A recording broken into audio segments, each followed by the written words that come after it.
The wood industry present करता है inheritance.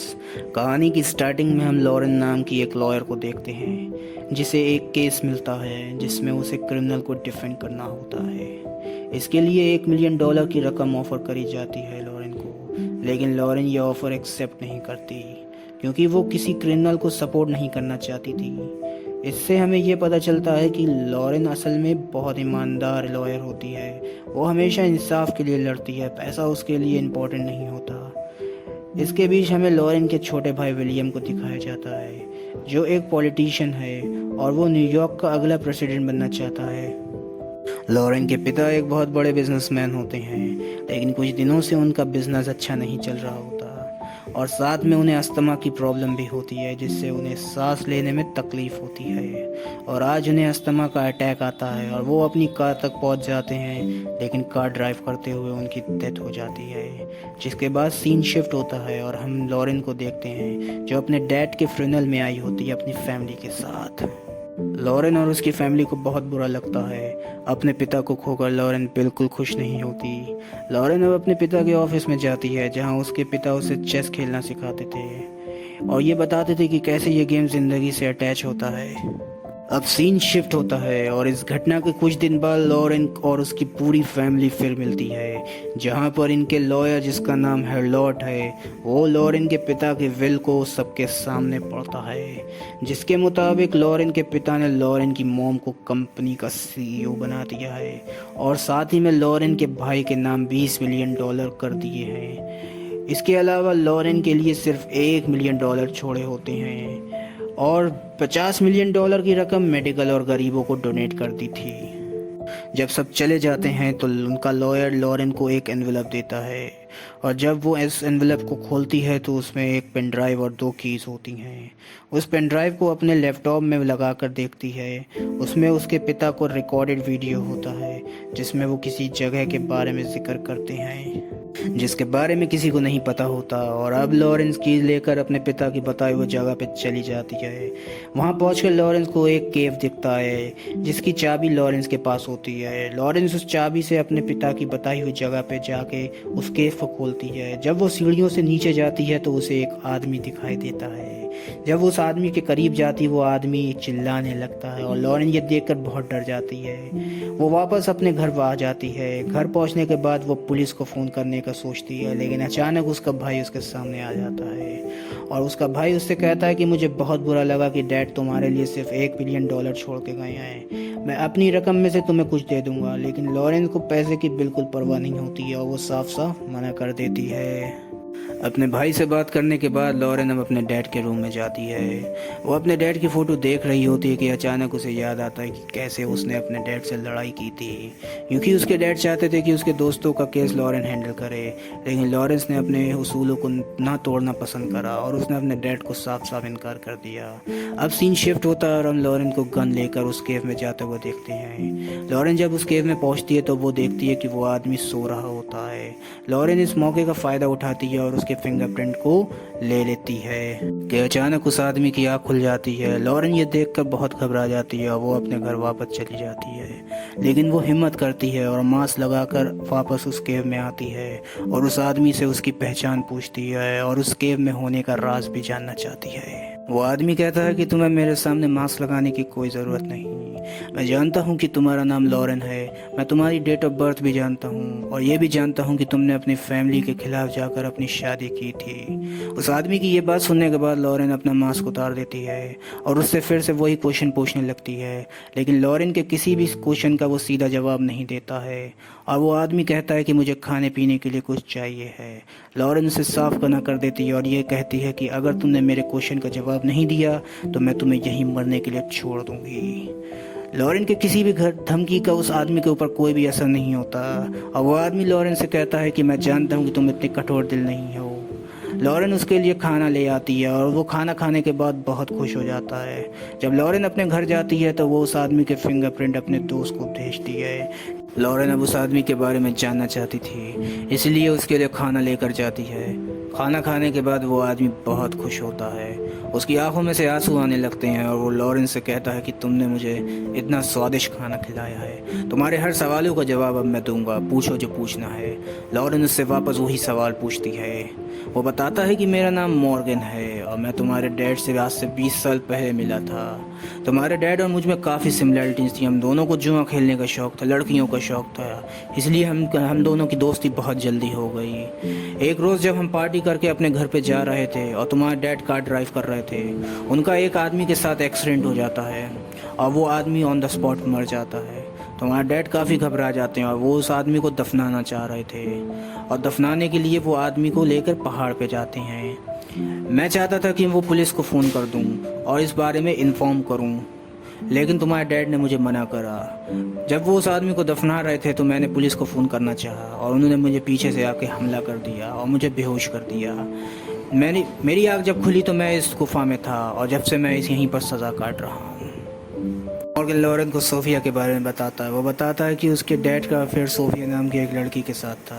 उसके डैड सोफिया को बहुत पसंद करते थे क्योंकि सोफिया में वो हर एक क्वालिटी थी जो उसकी मॉम में नहीं है। लॉरेन ये सुनकर बहुत गुस्सा हो जाती है।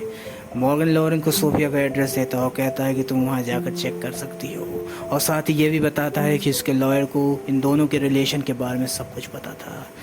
लॉरेन अब बहुत गुस्सा हो जाती है और वहाँ से बाहर निकल जाती है। बाहर आके वो अपना एक दोस्त जो कि डिटेक्टिव होता है उसे फ़ोन करती है और उसे मॉर्गन के बारे में पूरा पता लगाने के बताती है और ये भी बोलती है कि मॉर्गन के बारे में पूरी हिस्ट्री उसे चाहिए, मॉर्गन कौन है और कहाँ से आए ये सब उसे जानना है।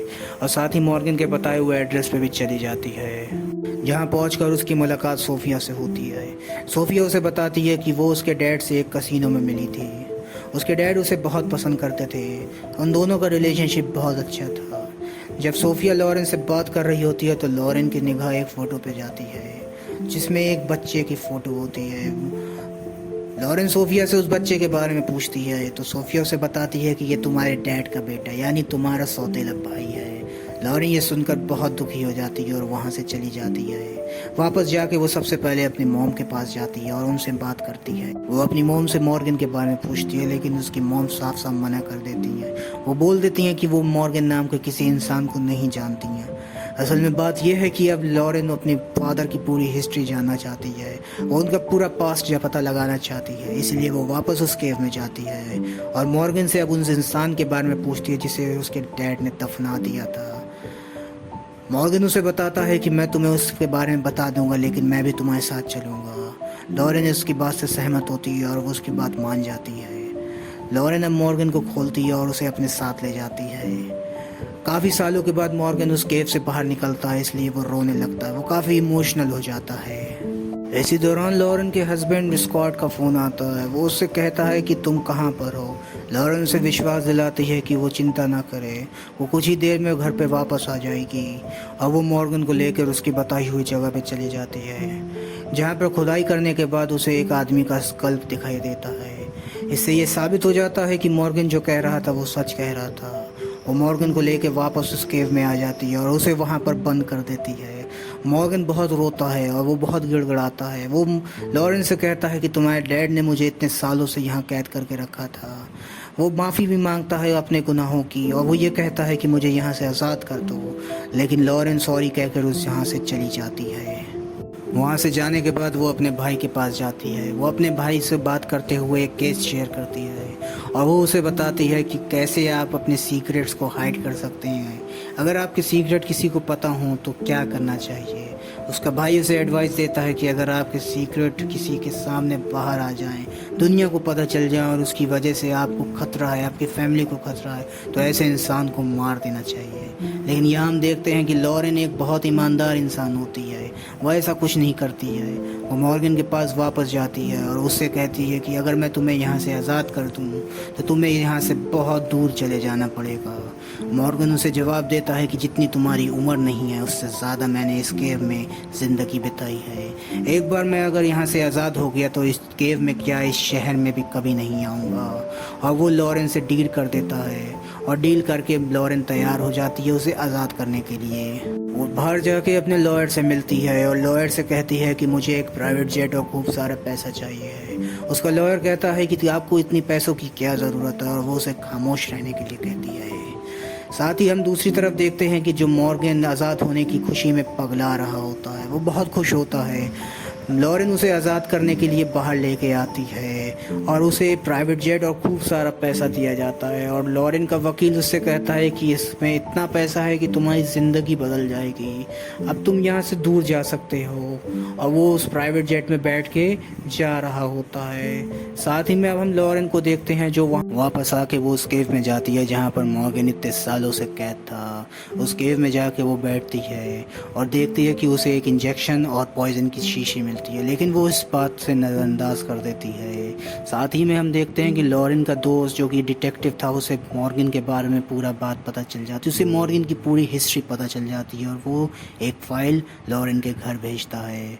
लेकिन उस फाइल को लॉरेन की मॉम उठा लेती हैं और वो देखती हैं कि मॉर्गन, जिसका असल में नाम कार्सन है, वो समझ जाती हैं कि ये कार्सन के कुछ प्लान है या उसके कुछ षड्यंत्र है जो ये रच रहा है। जब लॉरेन घर पे आती है तो वो कार्सन के बारे में पूछती हैं, लेकिन लॉरेन उसे बताती है ये कार्सन नहीं बल्कि मॉर्गन है।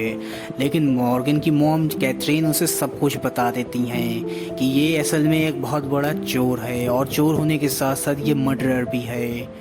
लॉरेन ये बात सुन के बहुत घबरा जाती है और वो वापस वहीं पर जाती है जहाँ पर उसने मॉर्गन को छोड़ा था। वो देखती है कि उसका लॉयर और प्लेन का ड्राइवर दोनों ही को मॉर्गन मार के निकल गया है। अब वो वापस अपने घर पे आती है क्योंकि उसे पता चल जाता है कि मॉर्गन जोर्फ कार्सन उसके घर पे गया होगा उसकी मॉम को पकड़ने के लिए। जब वो घर पे पहुंचती है तो वो देखती है उसकी मॉम वहाँ नहीं होती हैं। वो ये बात समझ जाती है कि मॉर्गन या जोर्फ कार्सन उसे वहीं पर ले गया है जहाँ पर वो इतने सालों से कैद था। जब वो वहाँ पर पहुँचती है तो वो देखती है उसकी मॉम ज़मीन पर लेटी होती हैं। जैसे ही वो अपने मॉम को आज़ाद कराने के लिए आगे बढ़ती है, कार्सन उसके पीछे से हमला कर देता है और वो बेहोश हो जाती है। जब लॉरेन को होश आता है तो कार्सन उसके सामने खड़ा होता है। वो उसकी मॉम को टॉर्चर कर रहा होता है और ये भी बताता है कि कैसे उसने उसके पिता को जहर दे के मारा था, और साथ में वो ये भी बताता है लॉरेन को कि कैसे आज से 20 साल पहले उसने उसकी मॉम के ड्रिंक में नशीले पदार्थ मिला के उनके साथ गलत काम करा था। और ये भी कहता है कि वो उसी की बेटी है क्योंकि जब उसने उनके साथ गलत काम करा उसके बाद वो प्रेग्नेंट हो गई। ये सुनकर लॉरेन को बहुत गुस्सा आता है। वो बिल्कुल कंट्रोल नहीं कर सकती, इसीलिए वो कार्सन को मारने उठती है। वो जब कार्सन को मार रही होती है तो कार्सन उसे धक्का दे देता है और वो गिर जाती है। यहाँ हम देखते हैं कि लॉरेन की मॉम कैथरीन के हाथ में गन लग जाती है और वो कार्सन को गोली मार देती हैं। वो दोनों उस केव से बाहर निकल जाते हैं और उस केव में आग लगाते हैं, जिससे हम देखते हैं कि कार्सन वहाँ पर जल के मर जाता है। और यहाँ हो जाता है कहानी का दी एंड। अगर आपको मेरी ये वीडियो पसंद आई है और ऐसी वीडियो देखना चाहते हैं तो मेरे चैनल को सब्सक्राइब करना ना भूलें। मिलते हैं अगली वीडियो में, जब तक के लिए गुड बाय।